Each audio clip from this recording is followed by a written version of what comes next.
여러분 AI 챗GPT 이런 거 써보셨어요? 어떤 분이 이런 고민을 해주시는 것 같아요. 뭐냐면 제가 챗GPT한테 설교문을 작성해줘를 해봤거든요. 여러 번 작성해줘요. 그래서 그렇다고 이제 그거를 제가 할 수는 없지만 뭐라고 해야 될까? 밑바탕, 그러니까 밑그림 작업을 하는 데 있어서 그러니까 어느 정도 일정의 도움을 받을 수 있도록 결과물을 되게 좋게 주더라고요. 여러분한테 질문 한번 던져볼게요. 대표 기도를 이제 뭐 저희 교회는 그냥 제가 하고 있지만 보통 일반적인 다른 교회들은 장로님 뭐 이런 분들이 나오셔서 대표 기도를 하시니까 AI한테 부탁을 해서 기도문을 작성을 해서 긁어갖고 읽으신대요. 아무래도 이제 자신이 좀 없으니까. 근데 그것에 대해서 우리가 어떻게 바라봐야 하는가? 그러면은 그거는 AI가 써준 설교문을 여러분에게 읽을 때 그러면 여러분은 그 설교문을 어떻게 받아들여야 하는가와 똑같은 얘기일 수 있겠다 하는 생각이 들죠. 여러분 어떠세요? 제가 AI한테 챗GPT 나한테 예배를 위한 기도문을 써줘 해서 그걸 받아서 제가 읽는다고 하면 근데 그것을 여러분이 아셨다고 할 때 여러분 마음은 어떠실 것 같아요? 그러면 안 됩니다. 진정성이 없잖아요. 나름 고민해 보세요. 나름 고민해 보세요. 왜냐하면 어떤 일에 대해서 여러분이 어떤 의견을 얘기하는 것, 여러분이 어떤 해석을 하는 것, 이것이 굉장히 중요해요. 왜냐? 그게 여러분의 실체예요. 안 됩니다. 라고만 얘기하는 사람은 뭐 여러 가지로 표현할 수 있겠어요. 안 됩니다. 그건 옳지 않습니다. 라고 할 때 똑같은 문장으로 안 됩니다. 안 됩니다. 안 됩니다. 똑같은 이야기를 해도 그 사람이 왜 그걸 안 된다고 하는지에 대한 이유는 다 다를 거예요. 그건 그 사람이 쓴 게 아니잖아요. 라고 한다면 그 사람은 기도라고 하는 것이 누구한테 도움을 받는 것이 아니라 내가 써야 그게 진짜 기도다라고 생각하는 사람인 거예요. 그 전까지는 몰랐다가 그 기도는 진짜 기도가 아니잖아요. 누가 써준 이라고 한다면 이 사람은 진짜 가짜를 나누는 걸 굉장히 중요하게 여기는 사람인 거예요.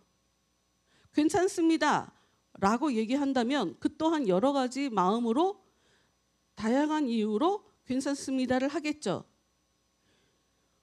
남이 써주면 어때요? 내가 진심을 담아서 그걸 읽을 수 있으면 그건 진짜 기도니까 그렇게 해도 됩니다 라고 생각한다면 그 사람은 진심이라고 하는 것에 굉장히 중요하게 생각하는 사람이에요. 내용은 중요하지 않아요. 내 진심을 담으면 그게 바로 진짜 기도니까 라고 얘기하는 거죠. 이런 식으로 여러분이 어떤 일이 벌어졌을 때 어떤 이야기를 들을 때 어떻게 받아들이고 어떤 생각을 하고 어떤 의견을 밝히시는지 이게 굉장히 중요해요. 왜 그러냐면 제가 어젯밤에도 계속 하나님이 우리를 자녀 삼아 주시고 우리 삶에 인도해 주시고 역사하신다는 말을 대체 어떻게 좀 더 간단하게 여러분과 설명하고 나눌 수 있을까를 생각해 봤어요. 우리가 지금 엘리후 얘기를 하고 있잖아요. 엘리후 얘기를 왜 갑자기 하게 됐냐면 뭐 몇 번 말씀드렸지만 성경 안에는 엘리후라고 하는 사람이 얘기한 거는 많이 써 있지만 성경 자체가 엘리후는 말을 잘했다. 엘리후는 말을 잘못했어 라고 어디도 얘기하고 있지 않거든요. 그러니 이게 참 그러니까 이게 좋다는 얘기야 나쁘다는 얘기야 라고 하는 정반대되는 시각으로 다 볼 수 있어요. 그러면 왜 옳은지를 살펴봐야 되겠죠. 그러면 싫다고 하는 사람들은 왜 나쁘다고 하는지를 살펴봐야 되겠죠. 정답을 먼저 말씀드릴게요. 저는 보고 또 보고 몇백 번을 봤거든요. 엘리후는 옳은 사람이 맞아요. 그리고 전통적으로 이제껏 여러분 제가 외국 분들 말씀하시는 것도 봤어요. 다 엘리후에 대해서 이 사람에 대해서 좋게 얘기해요. 그런데 희한하게 요즘 우리나라 설교자들은 다 엘리후를 나쁜 사람이라고 얘기해요. 여러분 이거에 대해서 어떻게 생각하세요? 엘리후에 대해서 좋게 설교하시는 설교를 제가 못 들었어요. 아니면 내가 너무 비판적인 사람이라 내가 유튜브 검색한 기록이 있어서 그런 사람들 것만 추천해 준 건가? 그럴 수도 있겠다. 순간 제가 잊어버렸네요. 그럴 수도 있겠어요. 왜냐하면 저는 양쪽 얘기를 다 봐요. 여러분 비판이 나쁜 건 아니에요. 그런데 우리의 문제는 뭐냐면 성경이 비판 그거 아무나 하면 안 돼 라고 얘기해요. 비판을 해도 되는 사람이 있어요. 일단 하나님이 보낸 사람들은 자기의 마음의 중심, 자기의 의도와 상관없이 하나님이 하라고 하면 해야 돼요. 해야 돼요. 그런데 여기서 좀 더 나아가 성경 안에서 비판을 해도 되는 사람 좀 더 적극적으로 잘 살펴봐 라고도 얘기하시는 부분이 있단 말이죠. 어떤 사람이냐면 내가 어떤 사람인지 평소에 자기를 깊게 들여다보고 자기 문제를 고쳐보고 그런 사람이 다른 사람에 대해서도 이야기할 수 있는 거예요. 평소 자기 마음을 깊게 들여다보는 사람. 그래서 내 안에 이런 문제가 있구나. 이거를 처리해 본 사람. 그 사람은 다른 사람에 대해서 이야기할 수 있어요. 성경을 보면 하나님은 그 지도자들하고만 이야기를 해요. 여러분 좀 서운하신가요? 그거를 서운해하는 사람이 실제로 있었죠. 모세 때. 다 똑같은 거지. 모세, 아론. 왜 저 사람하고만 특별하게 하나님이 대우해 주셔? 그런 거 없지. 다 똑같지. 이런 사람들이 그 집안까지 몰살당한 장면들이 있거든요.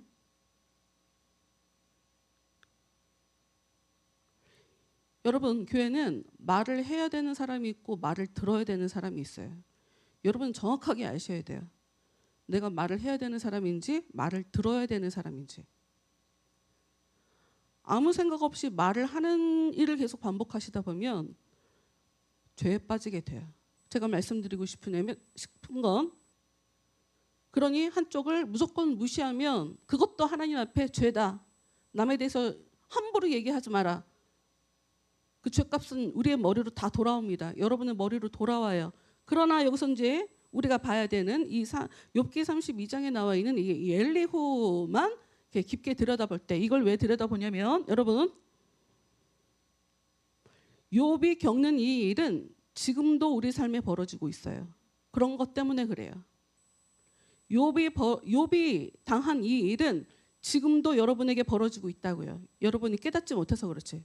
이건 욥이 겪은 거잖아. 하나님이 욥한테 이렇게 역사해 주셨다는 거잖아.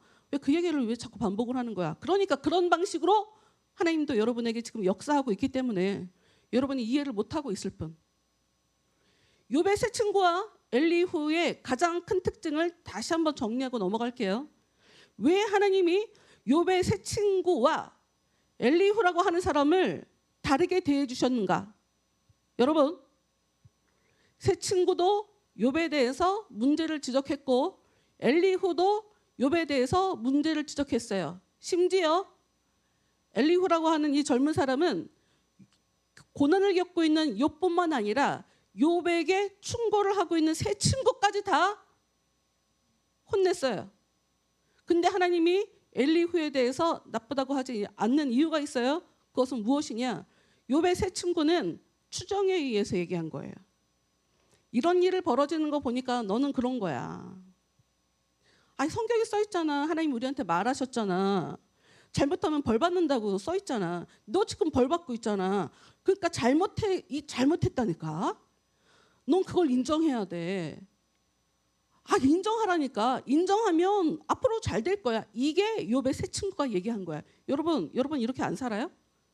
여러분 이렇게 살 텐데 왜 아닌 것처럼 얘기하시지? 이게 하나님 앞에 굉장히 교만한 거거든요. 근데 우리는 이러고 살아요. 남에 대해서 함부로 얘기해요. 나는 그렇게 못 살면서. 그런데 엘리후도 비슷하게 얘기해요. 그런데 왜 엘리후는 나쁘다고 얘기하지 않아요? 뭐가 차이냐면 엘리후는 지금 이 일이 벌어졌는데 이 일이 이런 의미일 수도 있고 이런 뜻일 수도 있고 하나님이 이래서 하시는 것일 수도 있고 하고 굉장히 여러 가능성에 대해서 다 얘기를 해줘요. 이럴 수 있다, 저럴 수 있다, 저럴 수 있다. 다양한 이야기를 해줘요. 그리고 제일 끝에 마무리 가서 뭐라고 얘기했냐면 그런데 우리는 알 수 없어. 우린 모릅니다. 가장 뚜렷한 특징이 뭐라고요? 새 친구들은 확신을 가지고 욥이 이런 잘못을 했다. 믿음을 가지고 내 말이 욥한테 도움이 되겠지. 내가 지금 잘하고 있는 거야. 내가 욥에게 충고를 잘하고 있는 거야. 이 말을 들으면 너도 좋은 거야. 나도 잘한 일을 하는 거고. 이렇게 믿고 있는 이 모든 상황이 다 착각이었다는 거예요. 그래서 부작용이 일어나요. 무슨 말을 해도 안 들어. 새 친구가 아무리 욥에게 얘기하고 또 얘기하고 또 얘기해도 욥이 그 말을 안 들어요. 들을 수가 없지. 하나님이 도와주실 수가 없으니까 사람 마음을 어떻게 사람이 바꿔요? 하나님이 바꿔야지. 그런데 엘리후 같은 경우에는 알 수 없습니다. 알 수 없습니다. 그런데 참 희한하게 엘리후가 원하는 대로 그동안 계속 변명하고 아니라고 화내고 했던 새 친구에게 화냈던 욥이 입을 다물어 버려요. 듣는 거죠. 그러고 나서 어떤 일이 벌어졌다? 하나님이 역사해 주시더라. 이게 무슨 얘기예요? 여러분, 하나님을 만나고 싶으면 사람이랑 얘기하지 마세요. 응? 사람이랑 싸우지도 마시고 사람 때문에 상처받았다고도 얘기하지 마시고 저 사람 때문에 서운하다 얘기하지 마시고 입을 다무시고 하나님을 기다리세요. 내가 말을 그쳐야 돼. 못된 사람들이 하나님이 보내지도 않았는데 자기가 메시아인 척, 자기가 굉장히 사람들한테 도움이 되는 척 여기저기 다니면서 말씀 봅시다. 우리가 지난주에 예레미야 20장 말씀을 봤어요. 왜냐하면 이 엘리후라고 하는 사람에 대해서 우리가 성경 안에서 대체 이 사람이 어떤 사람이야? 라고 보려고 보니 예레미야에 굉장히 흡사한 장면이 있어서 예레미야 20장 말씀을 읽었단 말이에요. 예레미야 20장 다시 한번 가볼까요? 예레미야 몇 페이지예요? 신약에 있어요? 구약에 있지. 구약 1081. 내가 진짜 몰라갖고 또 물어본다고 생각하시면 안 돼요? 성경 중간 정도에 딱 펼치면 시편이나 이사야 정도가 나올 거예요. 좀만 뒤에 가면 예레미야가 나오고 제 성경이 1081페이지에 나오네요. 예레미야 20장을 보면 예레미야가 자기를 힘들게 하는 제사장을 향해 하나님께서 하시는 저주의 말을 전달해요. 이 저주의 말이라고 하니까 좀 다르게 얘기해 봅시다. 앞으로 벌어질 일에 대해서 얘기해요. 겉으로 볼 때는 제사장이 예레미야를 못살게 굴고 예레미야를 때리고 가두고 억울하게 만들고 그러니 뭐 복수해 주는 것처럼 보일지 모르지만 아니고 하나님이 시키신 일을 예레미야는 한 거예요. 그러면서 예레미야가 자기는 이런 얘기를 하는 게 힘드는 거야. 7절부터 그 얘기가 나와요. 여호와여 주께서 나를 권유하심으로 하나님 저는 하나님한테 속았습니다. 하나님한테 속았어요. 하나님이 저를 낚으셨네요. 저는 하나님한테 낚였어요. 제가 하나님한테 하라고 하셔갖고 이야기를 하는데 제 얘기가 뭐 사람들한테 먹히겠습니까? 하나님 사람들은 제가 얘기를 해도 듣지 않아요. 이런 얘기가 7절부터 쭉쭉쭉쭉 나와요. 그럼에도 불구하고 예레미야는 어찌됐건 예레미야가 저주의 말을 무서운 말 앞으로 망하게 될 거다라고 하는 무서운 말을 했는데 그 상황에 예레미야 마음은 어떻다고요? 말하고 싶지 않아요. 불편한 거지. 엘리후도 그렇게 얘기하는 장면이 있어요. 전 계속 기다렸습니다. 어른들이 옳은 말 하실 때까지 저는 계속 들었어요. 이런 얘기가 나와요. 엘리후도 엘리후도 마음이 불편했는데 참다 기도하다 안 되겠다. 기도 말해야지. 이렇게 엘리후도 그렇게 얘기한 거고 예레미야도 비슷한 상황인 거예요. 그러면 어느 정도로 예레미야가 불편했냐? 14절 예레미야 20장 14절부터 보면 내가 정말 그때 죽었어야 됐어. 내가 태어났으면 안 됐어. 라고 얘기할 정도로 나는 얘기하는 게 싫어. 그러면 어떻게 싫었는지, 왜 이 사람이 이렇게 나오는지를 좀 더 깊게 보기 위해서 예레미야 14장을 가서 볼 거예요. 예레미야 14장. 앞으로 조금 가보도록 할게요. 예레미야 14장을 가면 1073페이지에 있어요. 1073페이지.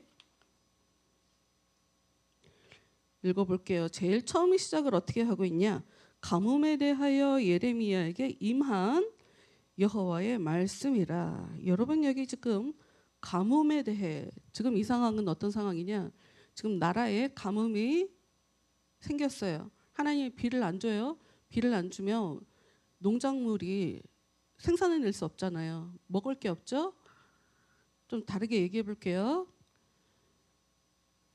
도시에서 농사를 안 짓고 사는 우리들의 입장에서는 가뭄이어도 이게 확 와닿지 않아요. 체감이 안 돼요. 이런 말씀들이. 이것은 우리에게 익숙한 어떤 말로 대체를 해야 이 말씀이 나한테 교훈이 제대로 되냐면 가난함이에요. 먹고 살기 힘들 때. 온 나라가 지금 먹고 살기 힘든 상황이 벌어졌어요. 그때 예레미야가 하나님에게 말씀을 받는 거예요. 여러분도 살다 보면 저도 없이 살아봤고 그때 대체 하나님이 나를 부르셨다고 하고 하나님이 나를 선택해 주셨다고 하고 하나님은 어제나 오늘이나 쉬지 않고 나한테 역사하신다고 한다는데 대체 나는 성경의 약속과 달리 왜 먹고 살기가 힘든가? 이걸 하나님 고민을 해야 되거든요. 그런데 그 순간에 어디선가는 그 부분에 하나님께서 이래서 이런 일이 벌어지는 거야 라고 어디선가는 누구에게든가는 그런 얘기를 해주고 있다는 거예요. 내가 들을 귀가 없으면 난 못 들으니까. 내가 말을 해야 되는 사람이 아니고 말을 들어야 되는 사람이면 좀 다르게 얘기해 볼게요. 내가 하나님의 말씀을 들어야 되는 사람인지 사람의 말씀을 들어야 되는 사람인지를 여러분은 결정을 하셔야 돼요. 내가 말을 해야 된다는다. 나는 말을 해야 되는 사람이야 라고 생각한다면 여러분은 하나님의 말씀을 들으셔야 돼요. 하나님의 말씀이 안 들으면 사람 말이라도 들어야 돼요. 그래야 살아요. 얼마나 위험한지 그 심각성을 이해하지 못하기 때문에 사람 말을 안 듣고도 큰 문제 있겠어. 우리의 미련함이 더 큰 일을 우리한테 더 큰 아픔으로 가지고 오게 되죠. 2절 유다가 슬퍼하며 성문의 무리가 피곤하여 땅 위에서 애통하니 예루살렘의 부르짖음이 위로 오르도다. 온 나라가 지금 힘들어하고 있어요. 온 나라가 얼마나 힘든지 애통하면서 하나님께 호소하고 있어요. 부르짖고 있어요. 3절 귀인들은 부자들을 얘기하는 거예요. 있는 집 사람들은. 부자들은 일하는 아래 종들이 있잖아요. 귀인들은 자기 사원들을 보내 물을 얻으려 했으나 그들이 우물에 갔어도 물을 얻지 못하여 빈 그릇으로 돌아오니 부끄럽고 근심하여 그들의 머리를 가리며. 여러분 여기 부끄럽다고 써 있으니까 우리가 생각하는 그런 부끄러움으로 써 있는 거 아니에요. 내가 주인이 지금 종한테 하인한테 가서 우물에 가서 물을 갖고 와라고 얘기했어요. 그래서 물을 가지러 갔어요. 근데 어떡하지? 물이 없네. 어떡하지? 하고 당황하는 것을 여러분 이건 옛날 말이에요. 옛날 말. 수천 년 전 이야기여서 그 사람들은 부끄럽다라는 말과 같이 썼던 모양이에요. 그렇게 써 있는 거예요. 우리가 생각하는 그런 부끄러움이 아니라는 거. 어찌됐건 여기서 중요한 건 자기가 아무리 무엇인가를 가졌어도 부자였어도 하나님께서 지금 온 나라에 무엇을 가르치시고자 역사하고 있는 상황에 아랫사람 데리고 보내갖고 내가 원하는 대로 시켜도 내가 원하는 대로 안 돼요. 4절 땅에 비가 없어 지면이 갈라지니 밭 가는 자가 부끄러워서 그의 머리를 가리는도다. 여기도 비슷한 얘기죠. 5절 들의 암사슴은 새끼를 낳아도 풀이 없으므로 내버리며 새끼를 낳았는데 버렸네요. 들나귀들은 벗은 산 위에 서서 승냥이 같이 헐떡이며 풀이 없으므로 눈이 흐려지는도다. 동물들까지 살기 어려운 상황이에요. 7절 그때 예레미야는 회개 기도를 해요. 하나님한테. 여러분 하나님은 사람들에게 직접적으로 나가지 않고 중간에 중재자를 항상 세워요. 우리에게 중재자는 예수님이에요. 여러분 지금. 근데 지금 현재 예수님 오시기 전이죠. 그래서 예레미야는 나라도 지금 회개 기도를 해야 된다. 그러고 하나님께 지금 기도하고 있는 상황이에요. 7절 여호와여 우리의 죄악이 우리에게 대하여 증언할지라도 주는 주의 이름을 위하여 일하소서. 뭐라고 지금 얘기해요? 하나님 저희들이 죄 지은 게 맞는데요. 하나님은 하나님이시잖아요. 일하셔야죠. 이런 얘기예요. 하나님 저희들이 잘못한 거 맞는데 근데 하나님은 하나님 노릇하셔야죠. 돌봐주시는 하나님이잖아요. 지금 이 얘기를 하고 있는 거예요. 우리의 타락함이 많으니이다. 우리가 주께 범죄하였나이다. 이렇게 이야기하는 예레미야는 이런 삶을 안 살았을 것이 너무 분명하다. 이 사람은 타락하지 않았을 거예요. 이 사람은 범죄하지 않았을 거예요. 여러분 남의 가장 좋은 건 내 죄에 대해서 회개 기도하는 게 성경에 보면 하나님을 만나는 가장 빠른 방법이긴 해요. 근데 정말 죄가 많은 사람은 회개 기도를 못 해요. 그래서 하나님을 아는 사람은 내 죄가 아니라 남의 죄 문제를 갖고 기도하게 돼 있어요. 여러분 이건 지금도 한국교회 안에서 벌어지고 있는 일이에요. 내 기도가 아니라 남의 문제 갖고 대신 나라도 회개 기도를 하는 거지. 8절 이스라엘의 소망이시여 고난당한 때에 구원자시여 어찌하여 이 땅에서 거류하는 자같이 하룻밤을 유숙하는 자 나그네같이 하십니까? 하나님 우리의 소망이세요. 하나님 고난당할 때 저희를 구원해 주시는 것이 하나님이잖아요. 왜 저희랑 상관없이 그냥 왔다 갔다 그냥 여행하는 사람처럼 이방인처럼 왜 저희들한테 이러세요? 지금 이렇게 얘기하고 있는 거죠. 예레미야가 9절 어찌하여 놀라운 자같이 구원하지 못하는 용사 같으시니까 여호와여 주는 그래도 우리 가운데 계시고 우리는 주의 이름으로 일컬음을 받은 자이오니 우리를 버리지 마옵소서. 하나님 그래도 하나님이 약속해 주신 거 있잖아요. 하나님이 저희들 가운데 계시다는 것을 저희는 믿어요. 그런데 하나님은 모든 걸 다 하실 수도 있잖아요. 하나님 무능력한 신처럼 하나님이 아무것도 하실 수 없는 것처럼 그러지 마세요. 하나님 저희는 하나님 믿어요. 이 얘기예요. 여러분 믿음이 좋죠.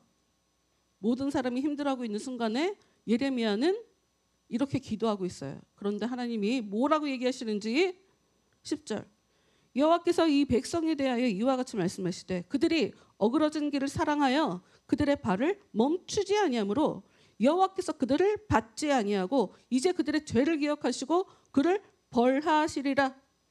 아니 내가 쟤네들을 지금 힘들게 살게 하는 데는 이유가 있지. 쟤는 너무 못되게 살아 지금. 지들이 잘못하면서 잘못하는 줄도 몰라. 뭐 이렇게 바빠? 나는 시키지도 않았는데 뭘 이렇게 바쁘게 살아? 멈추지 않는다. 그들의 발을 멈추지 않는다. 나는 벌을 내릴 거야. 11절 여호와께서 또 내게 이르시되 너는 이 백성을 위하여 복을 구하지 말라. 나한테 도와달라고 하지 마. 나는 마음에 정했어. 여러분 우리가 신앙생활에 이것을 우리가 좀 잘 아셔야 될 이유가 있어요. 하나님은 기본적으로 행한 대로 갚아주신다고 하는 하나님이거든요. 여러분이 하나님께 은혜를 받으려면 여러분은 여러분의 뜻대로 살면 안 돼요. 왜냐? 하나님의 존중이라고 하는 것은 여러분이 하나님을 존중해 드리지 않는데 하나님이 여러분을 왜 존중해줘요? 여러분은 여러분의 뜻대로 사는데 하나님도 하나님 뜻대로 살죠. 하나님 왜 저를 안 도와주세요? 내가 너한테 얘기했잖아. 내 뜻대로 살으라고. 근데 너 네 마음대로 하고 있잖아. 나도 내 마음대로 할 거야. 그래야지 깨닫거든, 인간은. 나는 여러분이 여기까지 안 갔으면 좋겠어요. 간혹 가다가 이런 일까지 가더라고요. 굉장히 많은 사람을 봤어요. 저는 제 개인적으로 저희 엄마도 이 길을 갔다고 생각해요. 이 길을 갔다고. 12절. 금식할지라도 그들이 금식할지라도 내가 그 부르짖음을 듣지 아니하겠고 번제와 소제를 드릴지라도 내가 그것을 받지 아니할 뿐만 아니라 칼과 기근과 전염병으로 내가 그들을 멸하리라. 여기 세 가지 종합 세트가 다 들어있어요. 요 세 개가 우리의 삶에 나타나면 하나님의 저주가 우리에게 시작됐다는 거예요. 지금 하늘에서 비가 안 내려가고 지금 가뭄, 너희들이 지금 먹고 살기 힘들거든? 좀만 기다려. 내가 더 힘들게 해줄 거야. 전쟁이 날 거야. 더 먹고 살기 힘들어질 거야. 병도 생길 거야. 여러분, 가정에서 싸우지 마세요. 집안도 망해요. 사이가 안 좋고 먹고 살기 힘들고 아픈 사람이 있다. 여러분, 이건 하나님이 하시겠다고 하는 세 가지 일이 그 집에 지금 다 벌어지고 있는 거예요. 아픈 거 내 맘대로 못하고 먹고 사는 거 내 맘대로 못하면 싸우지 않기 위해서라도 힘쓰고 애쓰세요. 그 하나라도 지키시라고. 그게 여러분들로 하여금 더 밝은 미래를 보장시켜 줄 거니까. 세 개가 다 있으면 안 돼요. 소망이 없어. 그냥 망하는 집이야. 하나님이 얘기해요. 이 세 개를 줄 거야. 다 망하게 할 거야. 13절. 이에 내가 말하되 슬프도소이다 주 여호와여 보시옵소서. 선지자들이 그들에게 이르기를 내가 칼을 보지 아니하겠고 기근은 너희에게 이르지 아니할 것이라. 내가 이곳에서 너희에게 확실한 평강을 주리라 하나이다. 여러분, 지금 예레미야가 왜 힘든지 아세요? 하나님은 지금 망하게 하겠다고 하는 게 하나님 뜻이잖아요. 근데 예레미야가 화가 나는 건 가짜들 때문에 더 화가 나는 거예요.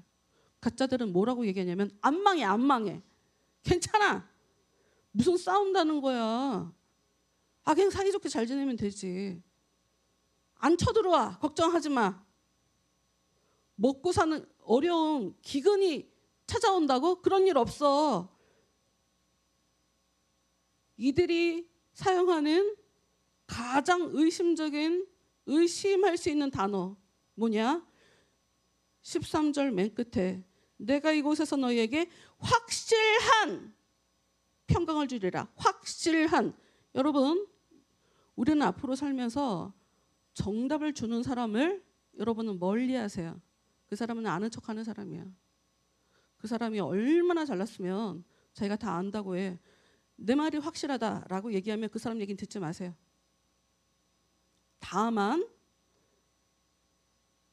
여기서 굉장히 중요한 게 있지. 내가 하나님의 뜻대로 사는 사람이어야 해. 내가 하나님 뜻대로 안 살 땐 확실한 답을 가진 사람이 옆에 확실한 답을 줘서 하나님이 보내기도 하시니까 또 내가 망하는 사람이면 또 들으면 안 되는 얘기를 또 듣죠. 하나님이 보내도 아니야, 저 얘기는 내가 들으면 망할 거야 이러면서 망하더라고. 뭐 어쩌겠어요. 지금 예레미야가 힘든 건 이것 때문에 힘들어요. 엘리후 얘기를 다 같이 다시 돌아가서 생각해 볼까요? 엘리후는 화가 나서 네 사람의 노인에게 이야기하는 상황이었어요. 엘리후가. 왜? 자기들이 하나님이 아니면서 욥한테 왜 이렇게 자기들 뜻이 하나님 뜻이라고 얘기하지? 이게 화가 난 거예요. 또 욥은 욥대로 내가 착한 일을 했는데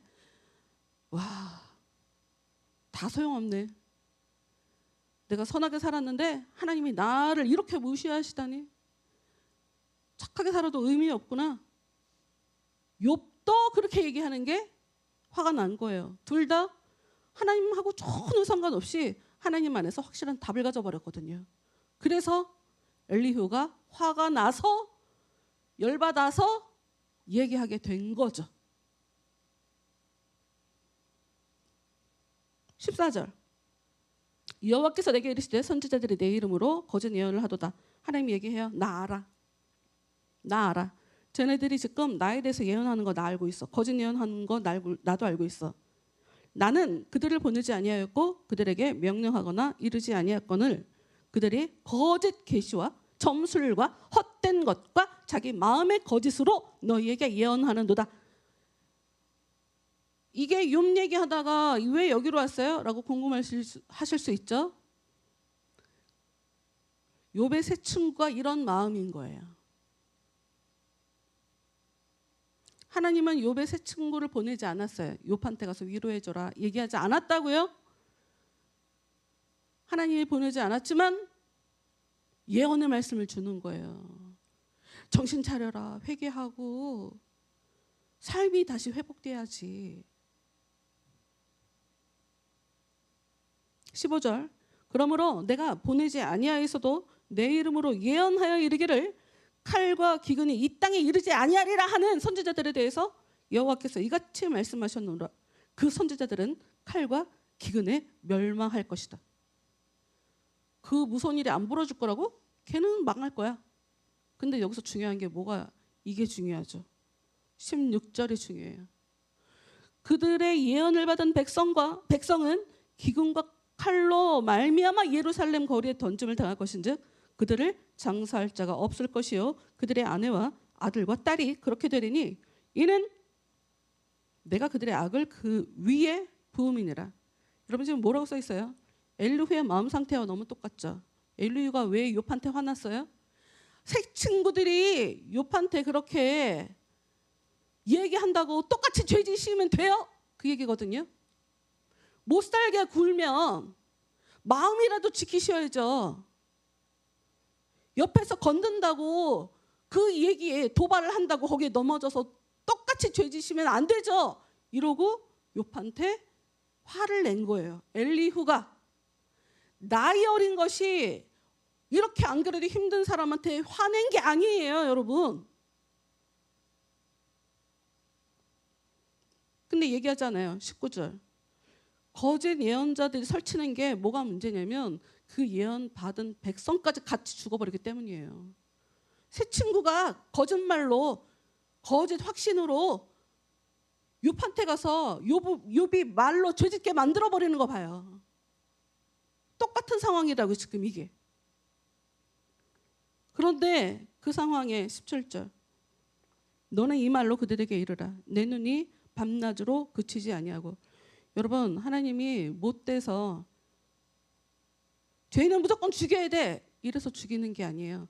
하나님은 쉬지 않고 운대요. 나야말로 너무 마음이 아파.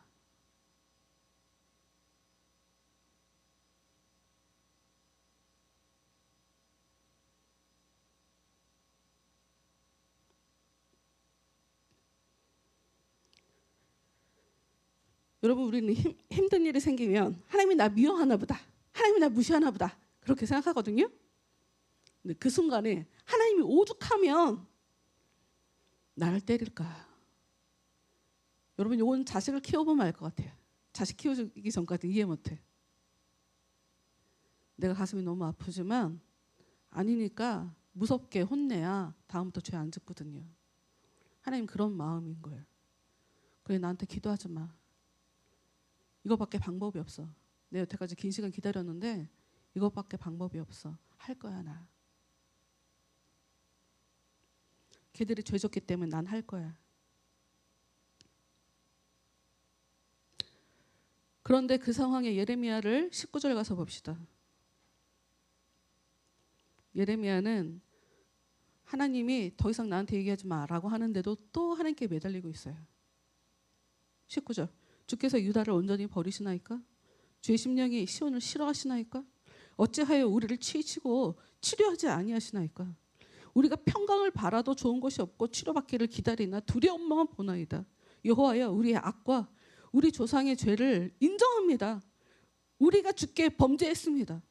주의 이름을 위하여 우리를 미워하지 마옵소서. 주의 영광의 보좌를 욕되게 마옵소서. 주께서 우리와 세우신 언약을 기억하시고 패하지 마옵소서. 하나님이시잖아요. 하나님 못했다고 사람들이 얘기하면 안 되잖아요. 하나님 너그러우시잖아요. 한 번만 더 봐주세요. 지금 그 얘기하고 있어요. 22절. 이방인의 우상 가운데 능히 비를 내리게 할 자가 어디 있나이까? 하늘에 능히 소나기를 내릴 수 있으리까? 우리의 하나님 여호와여, 그리하는 자는 주가 아니시니이다. 아니시니까? 그러므로 우리가 주를 앙망하옵는 것은 주께서 이 모든 것을 만드셨음이니이다. 여러분 혹시 욥기에 대해서 좀 읽어보신 분들은 여기서 눈치를 챌 수 있어요. 이 22절이라는 말씀이 엘리후가 얘기한 얘기고 하나님이 욥에게 나타나서 하신 말과 똑같은 이야기예요. 요 한 구절이 길게 부풀려서 많은 문장으로 얘기했기 때문이에요. 여러분,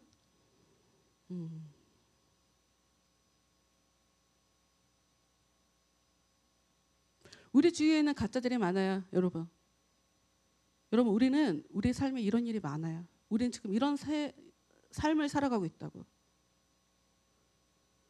여기서 우리가 정신 차리지 못하면 우리는 나를 혼내는, 저 사람이 나를 혼내면 안 될 것 같은데, 그런 불편한데, 이런 사람을 통해서 하나님이 나한테 나를 혼내는 말을 계속 쏟아낼 수 있어요. 하나님이 하시는 일이라. 그런데 그조차도 하나님은 사랑으로 하시는 거죠. 울면서 하시는 거죠. 어쩔 수 없이.